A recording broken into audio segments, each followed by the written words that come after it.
Red టీవీలో మీ వ్యాపార ప్రకటనల కోసం ఈ నంబర్ని సంప్రదించండి. Hi viewers, welcome to our channel.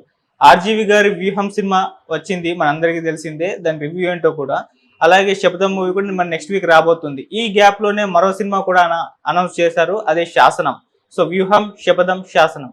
అసలు ఈ శాసనం మూవీ ఎలా ఉండబోతుంది, శపథం కూడా ఎలా ఉంటుంది, అసలు ఏ స్టోరీని ఆయన బేస్ చేసుకొని తీశారు అన్నది ఒక్కసారి చర్చించడానికి ప్రజెంట్ మనతో పాటు సీనియర్ జర్నలిస్ట్ జయదేవ్ గారు, వారితో డిస్కస్ చేద్దాం. సార్ నమస్కారం. సార్ వ్యూహం అయిపోయింది, శబ్దం కూడా నెక్స్ట్ వీక్ రాబోతుంది, మా తర్వాత శాసనం కూడా రాబోతుంది అని చెప్పేసి ఆయన ప్రకటించడం జరిగింది. మరి శాసనం మూవీ ఏ కాన్సెప్ట్ తో తీసుకొని ఆయన రాబోతున్నారు, ఇలా ఏ విధంగా ఉంటుంది అంటారు? అంటే నేను అనుకోవడము, ఆ తర్వాత ఫిల్మ్ నగర్ వర్గాలు మాట్లాడుకునే ఇన్ఫర్మేషన్ ప్రకారం నాకు అర్థమైంది ఏంటంటే, ఫస్ట్ వ్యూహంలో ఏంటి అంటే జగన్మోహన్ రెడ్డి గారిని ఎటువంటి వ్యూహం పన్ని ప్రభుత్వం గవర్నమెంట్ ఫామ్ చేశారు ఏంటి అనేది దాని మీద చూపించబోతున్నారు. బట్ ఆ వ్యూహంలో ఎవరెవరు సహకరించారు, ఎవరెవరు ఉపయోగపడ్డారు అనేది లేదు.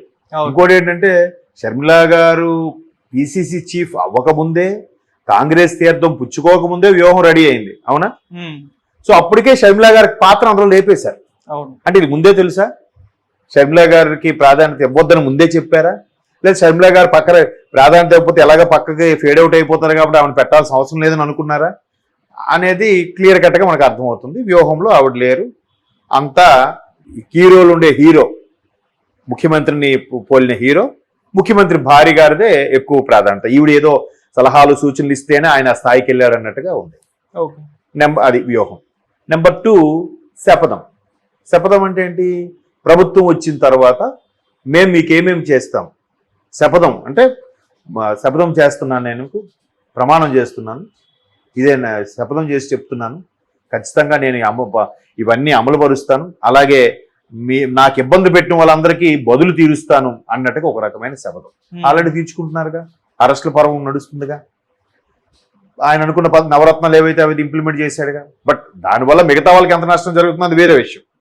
ఆయన అనుకున్నది చేయగలిగాడు, అది శపథంలో చూపించబోతున్నాను నేను అనుకుంటా. అది చూపిస్తూనే వీళ్ళు ప్రతిపక్షాలు ఏ కుట్రలు చేశారు, ప్రతిపక్షాలు కావాలనే పథకాలను ఆపారా, ప్రతిపక్షాలు కావాలనే అమరావతి రైతులను రెచ్చగొడుతున్నారా, అమరావతి రైతులు నిజంగా బాధపడుతున్నారు, వీళ్ళు రెచ్చగొడుతున్నారు అన్నట్టు చూపించుకుంటారు. ఇప్పుడు పోలవరం కూడా వీళ్ళు పూర్తి చేయాలని చెప్పరు, వాళ్ళు చేయడానికి వీళ్ళు అడ్డుపెట్టారన్నట్టు చూపిస్తారు. చూడండి కావాలి అంటే రూలింగ్ లో ఉన్నది. ఫస్ట్ వ్యూహం ఏంటంటే రూలింగ్ లోకి వచ్చే వరకు పార్ట్. ఇప్పుడు శపథం రూలింగ్ లో ఉన్న పార్ట్. 14 కాదు, 2000 రాజశేఖర రెడ్డి గారు చనిపోయినప్పటి నుంచి 2019లో ప్రభుత్వం స్థాపించే వరకు కూడా వ్యూహం. 19లో ప్రభుత్వం వచ్చిన తర్వాత శపథం.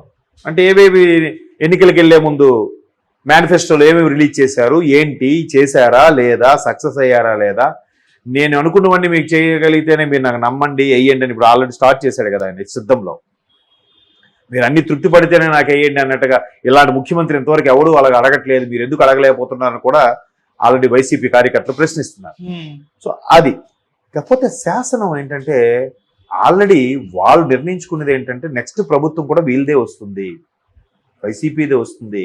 వైసీపీ ఏది చేస్తే అదే శాసనం, శిలాశాసనం. ఇప్పుడు చూసారా బాహుబలిలో డైలాగ్ ఉంది, ఇదే నా మాట, నా మాటే శాసనం అంటుంది. అంటే ఏంటి? ఆవిడ చెప్పిందే ఫైనల్ జడ్జిమెంట్, ఆవిడ చెప్పిందే ఫైనల్ కాన్స్టిట్యూన్సీ లా, అంటే రాజ్యాంగం, అదే రాజ్యాంగం. రాష్ట్ర ప్రభుత్వంకి మేము చెప్పేదే శాసనం అన్నట్టుగా నెక్స్ట్ దాన్ని మేమే వచ్చేస్తామని అనుకుని తీయబోతున్నారా, లేదా జగన్మోహన్ రెడ్డి వస్తే ఒక నియంతలాగా శాసనం చేయబోతున్నారా అనేది క్వశ్చన్ మార్క్. అది వాళ్ళే చెప్పాలి, వాళ్ళే in the sense RGV and team చెప్పాలి. కాకపోతే ఆ సినిమా రిలీజ్ అవుతుంది లేదనేది క్వశ్చన్ మార్క్. ఇప్పుడు ఆల్రెడీ ఇప్పుడు స్టార్ట్ చేసామంటున్నారు. మేబీ ఆయన చాలా తెలివైనడు ఆర్జీవీ, ఆల్రెడీ షూట్ చేసేసారేమో, చేసేసి ఎక్కడ లీక్ చేయకుండా ఇప్పుడు లీక్ చేసాడేమో, రేపు నోటిఫికేషన్ అంటే ఇవాళ రిలీజ్ చేస్తాడేమో. ఎన్నికల నోటిఫికేషన్ రేపంటే వాళ్ళు రిలీజ్ చేస్తారు. ఒక్కరోజైనా నేను అనుకుని చేయించాలని అనుకునే కసి ఉన్న మనిషి ఆయన. అలా లేదంటే ఇంక రిలీజ్ అవ్వదు. ఒకవేళ మాదే గవర్నమెంట్ వస్తుంది మేమే రిలీజ్ చేస్తామని ధీమాలో ఉన్నారేమో, ఎవరికి తెలుసు. సో మీకు అర్థమైంది కదా, వ్యూహం అంటే ముఖ్యమంత్రి అయ్యే వరకు ఉండేది వ్యూహం సినిమా. వ్యూహం ముఖ్యమంత్రి అయిన తర్వాత ఎటువంటి పరిపాలన అందించారు, ఎలాంటి ప్రతిపక్షాలు ఎదుర్కొన్నారు, మేబీ అందులోంచి ఆ తల్లికి చెల్లికి పక్క రాష్ట్రం పంపించిన అంశం ఉండదేమో శబదంలో నేను అనుకుంటున్నాను. ఎందుకంటే వ్యూహంలో కూడా చెల్లి ఎంత బాగా క్యాన్వాసింగ్ చేశారు తిరిగారు అనేది చూపించట్లేదట కదా. అవును. చూపించి అటు చూడలేదు నేను సినిమా, మరి మీరే చెప్పాలి. సో శబదంలో ఆ తల్లి చెల్లి పక్క రాష్ట్రం వెళ్ళిపోయారు, అది చూపించడం బహుశా చెప్తే మళ్ళీ వాళ్ళకి చుట్టూ తిరిగి వాళ్ళ మీదకి వస్తుంది లింక్ అంతా, అది చూపించరు. ఇక శాసనం ఏంటంటే మేము పథకాలతో చేశాం కాబట్టి మాదే ప్రభుత్వం వచ్చింది, మాదే శాసనం అని చెప్పే ప్రయత్నం నేను అనుకుంటున్నాను. కాబట్టి ఆ టైటిల్స్ కూడా అలా శాసనం అని పెట్టాడు. ఒకవేళ ఆయన ఆల్రెడీ గన్ పెట్టి మరి కూడా చూపిస్తున్నాడు కదా అలాగా, సర్టిఫికేట్ తెచ్చుకున్నానని. మరి అది రెచ్చగొట్టే ధోరణి, అది రెచ్చిపోకుండా ఉంటేనే బెటర్. రెచ్చిపోతే మళ్ళీ ఎట్లాగే సోషల్ మీడియాలో వైరల్, ఆయన ఇమేజ్ పెరగడం, ఆయన వీడియోస్కి వ్యూస్ పెరగడం, మళ్ళీ వీళ్ళందరూ కెమెరాలో మైకులు పట్టుకొని వెళ్ళడం. ఆయనకి అదే హ్యాపీగా ఉంది కదా, తగిలించి తమాషా చూస్తున్నాడా, సరే చిన్న బిస్కెట్ వేసాను చూడరా, మళ్ళీ మొత్తం కెమెరాలు పట్టుకొని మన ముందు వస్తారా అన్నట్టుగా ఫీల్ అవుతున్నాడు ఆయన. అలాగే అనిపిస్తుంది. ఓకే, మరి సినిమా ఆపడానికి ఏమైనా ప్రయత్నించే ఛాన్స్ ఉందా మళ్ళీ లోకేష్ గారు? అంటే వ్యూహం సినిమాని చాలాసార్లు ప్రయత్నించారు, కాకపోతే రిలీజ్ అయింది. అంటే కొన్ని సీన్స్కి అవాయిడ్ చేస్తుంటారు. ఆల్రెడీ రిలీజ్ చేశారంటే కంప్లీట్గా రష్ ఏదైతే రా మెటీరియల్ ఏది ఉందో ఆ రష్ కొన్ని మంచి మెయిన్ సీన్స్ తీసేసి సెన్సార్ కూడా ఓకే చేస్తుండొచ్చు. సో దీనికి కూడా మళ్ళీ వీళ్ళు టఫ్గా ఫైట్ చేస్తే ఆదుకొని ఉండొచ్చు, లేదంటే మళ్ళీ గవర్నమెంట్ ప్రస్తుతానికి ఆలుగా ఉంది కాబట్టి ఏదో ఒకటి చేయొచ్చు. బట్ ఇక్కడ సెన్సార్ బోర్డు ఎవరున్నారనేది దాన్ని బట్టి కూడా ఉంటుంది. తెలుగు భాషకు ఒకటే ఉంది కాబట్టి మేబీ వాళ్ళ ఆటలు సాగుతున్నాయేమో చూద్దాం. మరి అది నెక్స్ట్ ఆ శాసనం కూడా ఎలా చేస్తారు అదే చెప్తున్నాను కదా. ఎన్నికల ముందు వస్తే, నోటిఫికేషన్ ముందు వస్తే రిలీజ్ అవుతుంది, నోటిఫికేషన్ దాటితే ఇంకా రిలీజ్ అయ్యే ఛాన్సెస్ తక్కువ. Thank you so much sir. అంటే నేను అనుకోవడము, ఆ తర్వాత ఫిల్మ్ నగర్ వర్గాలు మాట్లాడుకునే ఇన్ఫర్మేషన్ ప్రకారం నాకు అర్థమైంది ఏంటంటే, ఫస్ట్ వ్యూహంలో ఏంటి అంటే జగన్మోహన్ రెడ్డి గారిని ఎటువంటి వ్యూహం పన్ని ప్రభుత్వం గవర్నమెంట్ ఫామ్ చేశారు ఏంటి అనేది దాని మీద చూపించబోతున్నారు. బట్ ఆ వ్యూహంలో ఎవరెవరు సహకరించారు, ఎవరెవరు ఉపయోగపడ్డారు అనేది లేదు. ఇంకోటి ఏంటంటే షర్మిలా గారు పిసిసి చీఫ్ అవ్వకముందే, కాంగ్రెస్ తీర్థం పుచ్చుకోకముందే వ్యూహం రెడీ అయింది, అవునా? సో అప్పటికే షర్మిలా గారికి పాత్ర అందులో లేపేశారు. అంటే ఇది ముందే తెలుసా? షర్మిలా గారికి ప్రాధాన్యత ఇవ్వద్దని ముందే చెప్పారా? లేదా షర్మిలా గారు పక్కన ప్రాధాన్యత ఇవ్వకపోతే ఎలాగ పక్కకి ఫేడ్ అవుట్ అయిపోతారు కాబట్టి ఆవిడ పెట్టాల్సిన అవసరం లేదని అనుకున్నారా అనేది క్లియర్ కట్గా మనకు అర్థమవుతుంది. వ్యూహంలో ఆవిడ లేరు, అంతా హీరోలు ఉండే హీరో, ముఖ్యమంత్రిని పోలిన హీరో, ముఖ్యమంత్రి భార్య గారిదే ఎక్కువ ప్రాధాన్యత. ఈవిడ ఏదో సలహాలు సూచనలు ఇస్తేనే ఆయన స్థాయికి వెళ్ళాడు అన్నట్టుగా ఉంది. అది వ్యూహం. నెంబర్ 2 శపథం. శపథం అంటే ఏంటి? ప్రభుత్వం వచ్చిన తర్వాత మేము మీకేమేమి చేస్తాం. శపథం అంటే శపథం చేస్తున్నాను, నేను ప్రమాణం చేస్తున్నాను, ఇదే శపథం చేసి చెప్తున్నాను, ఖచ్చితంగా నేను ఇవన్నీ అమలు పరుస్తాను, అలాగే నాకు ఇబ్బంది పెట్టిన వాళ్ళందరికీ బదులు తీరుస్తాను అన్నట్టుగా ఒక రకమైన శపథం. ఆల్రెడీ తీర్చుకుంటున్నారుగా, అరెస్టుల పర్వం నడుస్తుందిగా. ఆయన అనుకున్న నవరత్నాలు ఏవైతే అవి ఇంప్లిమెంట్ చేశాడుగా. బట్ దానివల్ల మిగతా వాళ్ళకి ఎంత నష్టం జరుగుతుందో అది వేరే విషయం.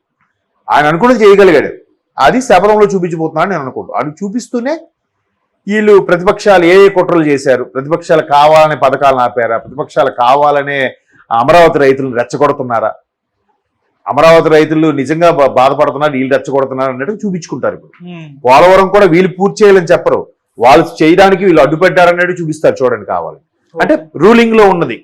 ఫస్ట్ వ్యూహం ఏంటంటే రూలింగ్ లోకి వచ్చే వరకు పార్ట్. ఇప్పుడు శపథం రూలింగ్ లో ఉన్న పార్ట్. 14 కాదు, 2000 రాజశేఖర రెడ్డి గారు చనిపోయినప్పటి నుంచి 2019లో ప్రభుత్వం స్థాపించే వరకు కూడా వ్యూహం. 19లో ప్రభుత్వం వచ్చిన తర్వాత శపథం. అంటే ఏవేవి ఎన్నికలకు వెళ్లే ముందు మేనిఫెస్టోలో ఏమేమి రిలీజ్ చేశారు, ఏంటి చేశారా లేదా, సక్సెస్ అయ్యారా లేదా, నేను అనుకున్నవన్నీ మీకు చేయగలిగితేనే మీరు నాకు నమ్మండి వెయ్యండి అని ఇప్పుడు ఆల్రెడీ స్టార్ట్ చేశాడు కదా ఆయన సిద్ధంలో. మీరు అన్ని తృప్తి పడితేనే నాకు వేయండి అన్నట్టుగా ఇలాంటి ముఖ్యమంత్రి ఇంతవరకు ఎవరు అలాగ అడగట్లేదు, మీరు ఎందుకు అడగలేకపోతున్నారని కూడా ఆల్రెడీ వైసీపీ కార్యకర్తలు ప్రశ్నిస్తున్నారు. సో అది కాకపోతే శాసనం ఏంటంటే ఆల్రెడీ వాళ్ళు నిర్ణయించుకున్నది ఏంటంటే నెక్స్ట్ ప్రభుత్వం కూడా వీళ్ళదే వస్తుంది, వైసీపీదే వస్తుంది. వైసీపీ ఏది చేస్తే అదే శాసనం, శిలాశాసనం. ఇప్పుడు చూసారా బాహుబలిలో డైలాగ్ ఉంది, ఇదే నా మాట, నా మాటే శాసనం అంటుంది. అంటే ఏంటి? ఆవిడ చెప్పిందే ఫైనల్ జడ్జిమెంట్, ఆవిడ చెప్పిందే ఫైనల్ కాన్స్టిట్యూన్సీ లా, అంటే రాజ్యాంగం, అదే రాజ్యాంగం. రాష్ట్ర ప్రభుత్వంకి మేము చెప్పేదే శాసనం అన్నట్టుగా నెక్స్ట్ దాన్ని మేమే వచ్చేస్తామని అనుకుని తీయబోతున్నారా, లేదా జగన్మోహన్ రెడ్డి వస్తే ఒక నియంతలాగా శాసనం చేయబోతున్నారా అనేది క్వశ్చన్ మార్క్. అది వాళ్ళే చెప్పాలి, వాళ్ళే in the sense RGV and team చెప్పాలి. కాకపోతే ఆ సినిమా రిలీజ్ అవుతుంది లేదనేది క్వశ్చన్ మార్క్. ఇప్పుడు ఆల్రెడీ ఇప్పుడు స్టార్ట్ చేసామంటున్నారు. మేబీ ఆయన చాలా తెలివైనడు ఆర్జీవీ, ఆల్రెడీ షూట్ చేసేసారేమో, చేసేసి ఎక్కడ లీక్ చేయకుండా ఇప్పుడు లీక్ చేసాడేమో, రేపు నోటిఫికేషన్ అంటే ఇవాళ రిలీజ్ చేస్తాడేమో. ఎన్నికల నోటిఫికేషన్ రేపంటే వాళ్ళు రిలీజ్ చేస్తారు. ఒక్కరోజైనా నేను అనుకుని చేయించాలని అనుకునే కసి ఉన్న మనిషి ఆయన.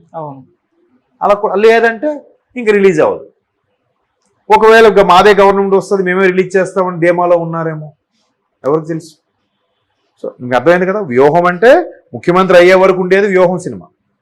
వ్యూహం ముఖ్యమంత్రి అయిన తర్వాత ఎటువంటి పరిపాలన అందించారు, ఎలాంటి ప్రతిపక్షాలు ఎదుర్కొన్నారు, మేబీ అందులో ఆ తల్లికి చెల్లికి పక్క రాష్ట్రం పంపించిన అంశం ఉండదేమో శబదంలో, నేను అనుకున్నాను. ఎందుకంటే వ్యూహంలో కూడా చెల్లి ఎంత బాగా క్యాన్వాసింగ్ చేశారు, తిరిగారు అనేది చూపించట్లేదట కదా, అంటే చూడలేదు సినిమా, మరి మీరే చెప్పాలి. సో శబదంలో ఆ తల్లి చెల్లి పక్క రాష్ట్రంకి వెళ్ళిపోయారు, అది చూపించడం బహుశా చెప్తే మళ్ళీ వాళ్ళకి చుట్టూ తిరిగి వాళ్ళ మీదకి వస్తుంది లింక్ అంతా, అది చూపించరు. ఇక శాసనం ఏంటంటే మేము పథకాలతో చేశాం కాబట్టి మాదే ప్రభుత్వం వచ్చింది, మాదే శాసనం అని చెప్పే ప్రయత్నం నేను అనుకుంటున్నాను. కాబట్టి ఆ టైటిల్స్ కూడా అలా శాసనం అని పెట్టాడు. ఒకవేళ ఆయన ఆల్రెడీ గన్ పెట్టి మరి కూడా చూపిస్తున్నాడు కదా, అలాగా సర్టిఫికేట్ తెచ్చుకున్నానని. మరి అది రెచ్చగొట్టే ధోరణి, అది రెచ్చిపోకుండా ఉంటేనే బెటర్. రెచ్చిపోతే మళ్ళీ ఎట్లాగే సోషల్ మీడియాలో వైరల్, ఆయన ఇమేజ్ పెరగడం, ఆయన వీడియోస్కి వ్యూస్ పెరగడం, మళ్ళీ వీళ్ళందరూ కెమెరాలకు మైకులు పట్టుకొని వెళ్ళడం. ఆయనకి అదే హ్యాపీగా ఉంది కదా, తగిలించి తమాషా చూస్తున్నాడా, సరే చిన్న బిస్కెట్ వేసాను చూడరా, మళ్ళీ మొత్తం కెమెరాలు పట్టుకొని మన ముందు వస్తారా అన్నట్టుగా ఫీల్ అవుతున్నాడు ఆయన.